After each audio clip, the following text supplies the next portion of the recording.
جوانی کے اندر عبادت ہوتی ہے. جوانی کے اندر رسول اللہ صلی اللہ علیہ وسلم جوانوں کو مخاطب کر کے فرمایا جوانوں اللہ کی عبادت کے لیے اپنے آپ کو وقف کر دو. کہ جوانی کی عبادت کا کچھ اور ہی مزہ ہوتا ہے.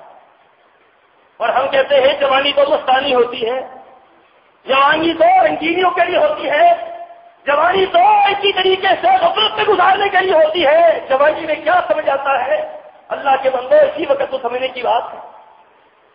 کیا کہتے ہیں حضرت مصعب بن عمیر ایک جوان نہیں تھے, 200 درہم کا ایک جوڑا پہنتے تھے, 200 درہم کا ایک جوڑا.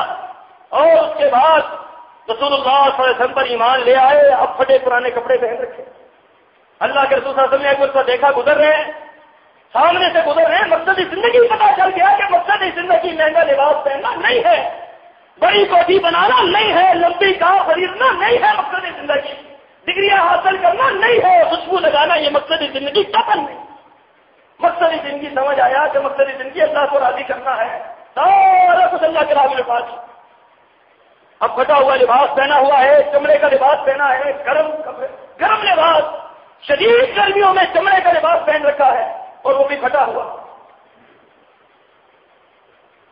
رسول اللہ صلی اللہ علیہ وسلم نے دیکھا تو پوچھا اے مصعب تیری یہ کیفیت ہے؟ اور میں اللہ کے رسول جب سے میں نے کلمہ پڑھا ہے ساری کائنات کی جو نعمتیں ہیں, ساری کائنات کی نعمتیں, ان سے میری جان چھوٹ چکی, میں نے سب کو چھوڑ دیا ہے. پر میں مصعب تو نے بڑا پیارا سودا کیا ہے, تو نے دنیا کی حقیر دنیا کے بدلے میں اللہ تعالیٰ سے بہترین جنت حاصل کر لی. یہ بھی تو ایک نوجوان تھا 21 سال کی عمر میں رستہ احد میں شہید ہو جاتا ہے, 21 سال کا نوجوان. تو سوچو کہ وہ لوگ مقصد زندگی سمجھے کہ مقصد زندگی یہ نہیں ہے جو ہم نے اپنا رکھا. رسول اللہ صلی اللہ علیہ وسلم نے فرمایا وصحت کا قبل سقمک, فرمایا کہ صحت کو بیماری سے پہلے غنیمت جان لو. جب بندہ بیمار ہوتا ہے پھر کسی کام کا نہیں ہوتا, پھر نماز پڑھنا چاہے تو نہیں پڑھ سکتا, پھر نیکیاں کرنا چاہے بھی تو نہیں کر سکتا. فرمایا بیماری سے پہلے صحت کو غنیمت جان لو. اللہ کے بندوں جو اللہ نے صحت دے رکھی ہے, یہ صحت دنیا کے لیے نہیں دے رکھی. یہ صحت اللہ نے بہت بچے کی گولیاں بنانے کے لیے آپ کو نہیں دی ہے. یہ صحت اللہ نے آپ کو کسی کی نوکری کرنے کے لیے, کسی کا مکان بنانے کے لیے, کسی کی انجینئرنگ کرنے کے لیے اللہ نے یہ صحت آپ کو نہیں دی ہے. یہ صحت اللہ نے دی ہے, اس کی بنیادی وجہ یہ ہے کہ صحت کو اللہ کے راستے میں لگانا. اور تیسری چیز فرمایا وہ غنا کا قبل فقر, اور غنا کو, تمنگری کو, پیسے کو فقر سے پہلے غنیمت جان دو. کہ جب فقر و فاقہ آ جائے تو پھر دل کے اندر یہ خیال ہو پیسہ ہوتا تو خرچ کرتا. جب اللہ نے پیسہ دیا ہے تو اس کو اللہ کے راستے میں لگاؤ, اتنا لگاؤ اتنا لگاؤ. رسول اللہ صلی اللہ علیہ وسلم کا فرمان ہے کہ اللہ کے راستے میں حلال کر دو اپنے پیسے, حلال کر دو. جس طریقے سے کوئی شخص برباد کرتا ہے, یقین جانو آج ہم اپنے پیسوں کو دنیا کے معاملات میں برباد کرتے ہیں. بیٹے کی شادی ہے, بیٹی کی شادی ہے, مکان ہے, بنگلہ ہے, کوٹھی ہے, کار ہے, اس کے لیے برباد کرتے ہیں پیسے کو. اور جو اللہ کا نام آئے, اللہ کا دین آئے, اللہ کے راستے میں خرچ کرنے کی باری آئے تو پھر ہمارے ہاتھ سکڑ جاتے ہیں, ہمارا دل منکر ہو جاتا ہے. فرمایا کہ غنا کو, تمنگری کو فقر و فاقے سے پہلے غنیمت جان.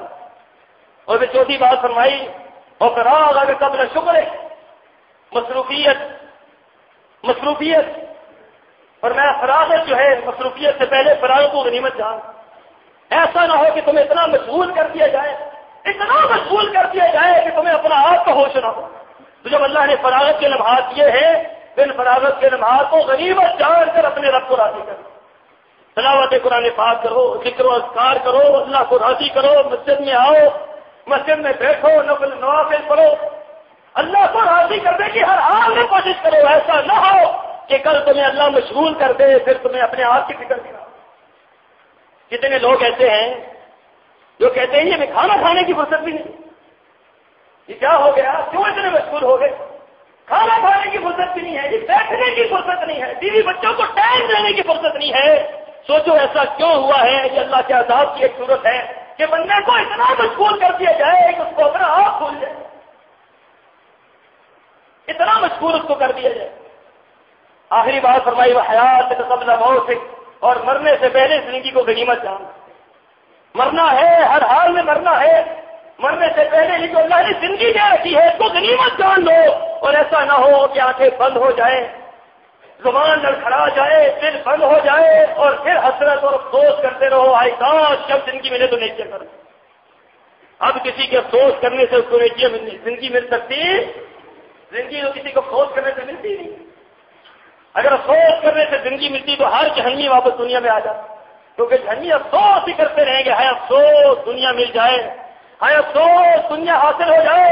رسول اللہ صلی اللہ علیہ وسلم کا فرمان ہے، آپ نے فرمایا کہ کل قیامت کے دن جب انسان اللہ کے سامنے پیش ہوگا تو اپنے حالات دیکھ کر، اپنے اعمال دیکھ کر وہ ایک تمنا کرے گا کاش مجھے دنیا میں لٹا دیا جائے، اور جب میں دنیا میں جاؤں پھر واپس آنے تک میں اپنے آپ کو سجدے سے پیچھے نہ ہٹاؤں، پوری زندگی میں سجدے میں گرا رہا۔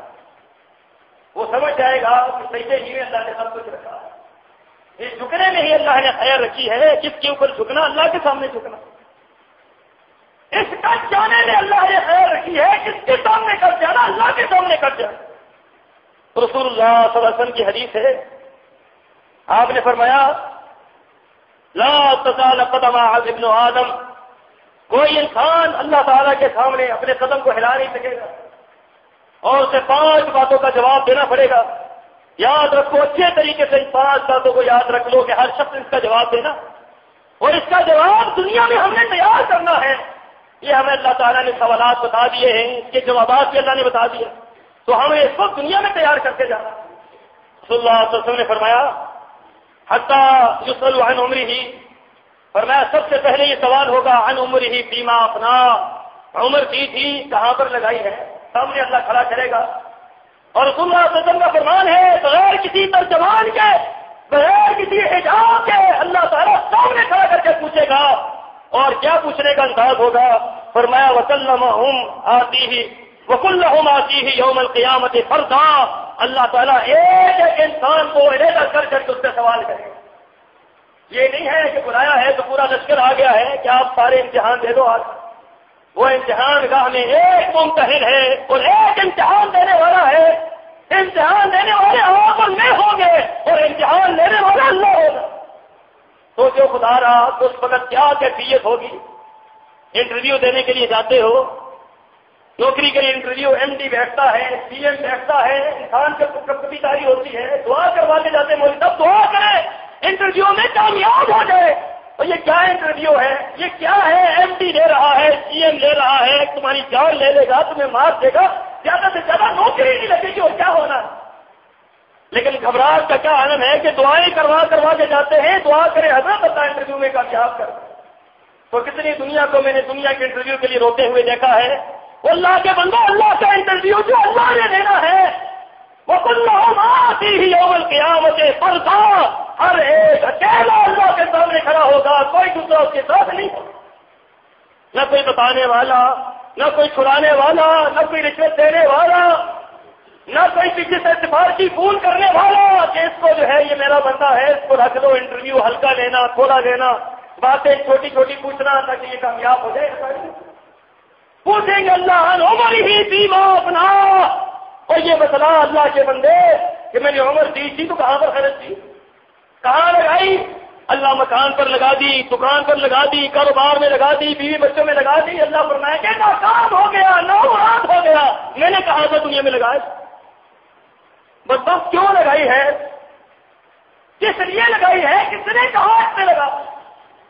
اور دوسرا سوال ہوگا فرمایا من شباب عن شبابہ فیما ابلا، جوانی کہاں پر لگائی؟ جوانی، جوانوں بار بار سوال آ رہا ہے، جوانی کہاں پر لگائی؟ اللہ کرکٹ کھیلنے میں، فٹ بال کھیلنے میں، ہاکی کھیلنے میں، ٹیبل ٹینس کھیلنے میں، ٹی وی دیکھنے میں، VCR دیکھنے میں، فلمیں دیکھنے میں، تاش کھیلنے میں، اور دن بھر ہمارا گردی کرنے میں ہم نے گزار دی۔ سوچو جو شخص اللہ کے سامنے یہ جواب دے گا اس کا کیا حال ہوگا؟ وہاں جھوٹ نہیں چلے گا، کسی جھوٹ تو کوئی بول ہی نہیں سکے گا وہاں پر، جو بولے گا زبان لڑکھڑا جائے گی، پاؤں بولنا شروع کر دیں گے، ہاتھ بولنا شروع کر دیں گے، اپنا جسم بولنا شروع کر دے گا، اللہ ہی جھوٹ بول رہا ہے۔ براہ دنیا میں جھوٹ بول لو جان چھوٹ جاتی ہے، لیکن اللہ کے ہاتھ جھوٹ بولو تو جان کسی صورت میں نہیں چھوٹے۔ کیا کہتے ہو؟ اللہ کو بھی فرحان لگا جاؤ،